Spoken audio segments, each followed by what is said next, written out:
자, 오늘 다루게 될 주제는 지난번에 한번 다뤄봤지만은 전동 킥보드 워낙 사회적 이슈가 되고 문제되는 주제이기 때문에 다시 한 번 더 살펴보는 시간을 갖도록 하겠습니다.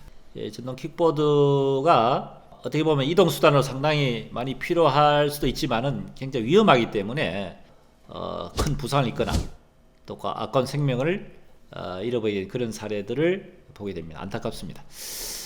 대체적으로 살펴보면은 면허증이 없는 상태에서 운전을 하는 경우 어린애들이 또는 제대로 이제 안전수칙이나 이런 것들을 지키지 않고 그냥 흥미를 가지고 운전을 하다가 사고는 경우라든지 또는 사고를 내고 그냥 뺑소니 도주를 치는 경우 또는 역주행하는 경우 또 신호를 제대로 안 지키는 이런 상당히 킥보드가 이동수단으로서 많이 도움이 되지만은 실제로 법에 저촉되는 그런 사례로 인해 가지고 도로의 무법자로서 굉장히 위험한 킥보드 운행하는 사람도 그렇지만 실제로 차를 운행하는 운전자 입장에서도 갑작스레 나타나는 킥보드를 피하기 위해서 2차적인 사고를 야기하는 이런 사례들도 많이 생기기 때문에 전동 킥보드 사고에 대한 부분은 정말 주의를 요하고 앞으로 여기에 대해서는 좀 더 법 개정을 통해서 좀 더 강화된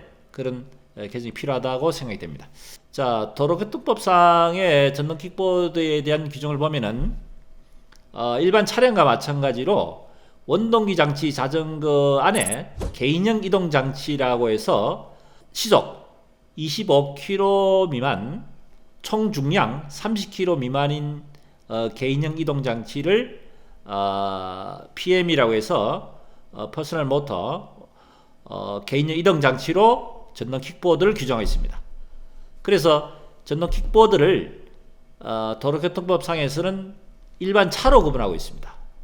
차로 구분하기 때문에 이 차를 운행함으로 인해서 발생한 사고는 도로교통법 교통사고 처리 특례법의 적용을 받아서 형사처벌 대상이 되는 것이 문제가 됩니다.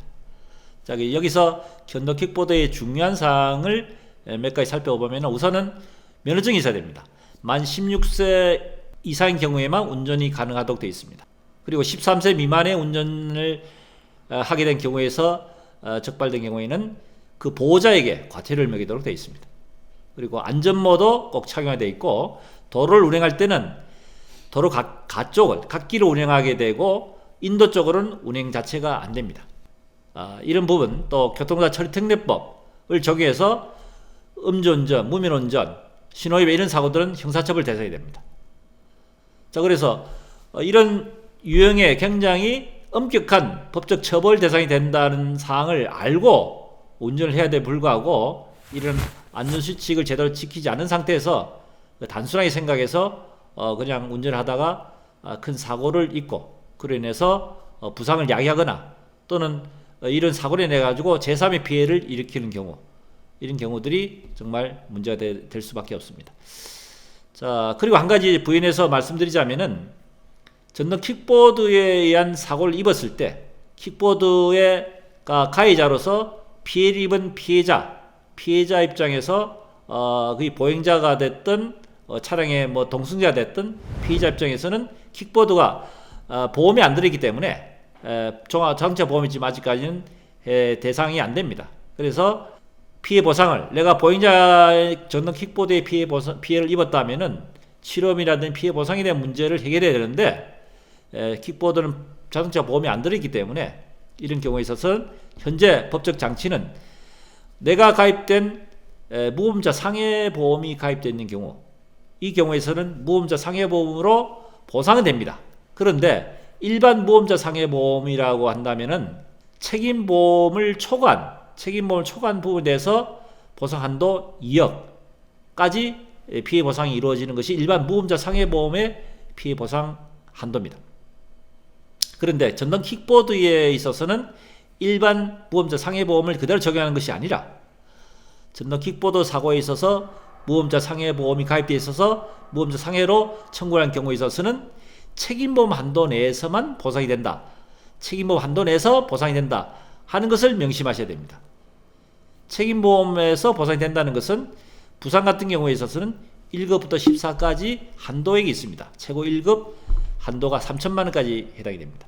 2급 1,500만 원 이렇게 한도 범위 내에서만 치료비가 보상이 된다는 것이고, 물론 장애가 발생한 경우에는 장애 급수에 따라서 최고 1급 1억 5천만 원부터 해서 14급까지, 사망인 경우에 있어서는 1억 5천만 원까지 보상이 됩니다.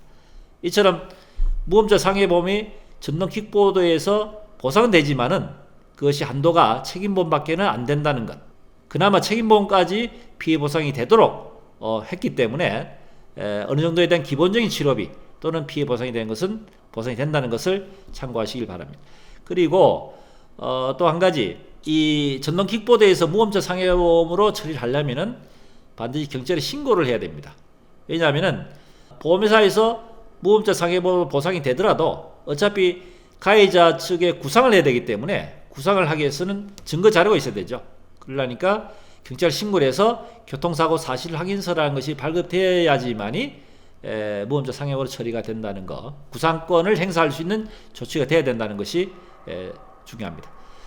자, 그리고 우리가 일반적으로 그 보험이 가입되어 있는 차량에 또는 일상생활을 하면서 사고에 대한 피해를 위해서 일상생활 배상 책임 보험이라는 것을 보통 이제 가입하는 경우도 많이 있습니다. 일상생활 하면서 발생할 수 있는 그 피해에 대해서 배상 책임이 발생했을 경우에 배상 책임에 대한 피해 보상을 청구할 수 있는 배상 책임 보험이 보통 1억 한도에서 많이 들지 않습니까? 그런데 전동 킥보드 사고인 경우에 있어서는 일상생활 배상 책임 보험이 해당이 안 된다. 왜냐하면은 일상생활 배상 책임 보험에는 이륜 자동차 사고는 면책 사유가 되기 때문에 전동 킥보드도 거기에 준해서 보상이 안 되도록 면책에 규정되기 때문에 일배책, 일상생활 배상 책임 보험은 보상 혜택이 안 된다는 것까지 설명을 드리겠습니다. 자, 오늘은 예전에 다뤄봤지만 전동 킥보드, 사회적으로 많은 문제가 되는 전동 킥보드에 대한 사고 내용에 대한 전반 내용을 한번 살펴보는 시간을 가졌습니다. 혹시 도움이 되셨으면 구독, 좋아요 부탁드리겠습니다.